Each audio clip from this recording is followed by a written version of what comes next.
ঈশান বলো শুভ সকাল।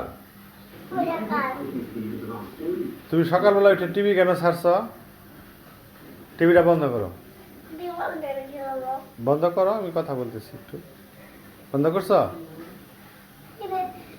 তুমি তুই টিভি বন্ধ করছো? এখন তোমাকে আমি বকা দিয়ে কথা বলবো না ভালোভাবে কথা বলবো বলো? হুম, ভালোভাবে বলবো। তুমি ভালোভাবে বললে কি শুনবা? হ্যাঁ, দাঁড়াও, এখানে দাঁড়াও, ওইখানে বসো, ওখানে বসো। আমি ভালোভাবে বলতেছি তোমাকে। তুমি এখন ঘুম থেকে উঠছ? ঘুম থেকে উঠে কি করতে হয় বাবা? তাহলে তুমি কেন এখানে টিভি নিয়ে বসছো?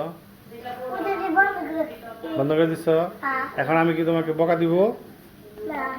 তাহলে কি আদর করব? তাহলে তুমি এখন কি করবা? মুখে হাত দেয় না, মুখে হাত সহ এখন ব্রাশ করবা। ঠিক আছে, ঠিক আছে, তুমি এখন তাহলে ব্রাশ করতে যাও। ওকে বাবা, হুম, এটাকে দেখাও বাবা। বাবা, বাবা এটা আমি কি বন্ধ রাখছি বাবা আমার। ওই যে টিভি বন্ধ। বাবা দাম বাবা, আমি যে বাবা ঠিক আছে। ব্রাশ করে বাবা, ব্রাশ করার পরে তখন আমি তখন টিভি মেরে এটা ঠিক আছে, ওকে। এর মধ্যে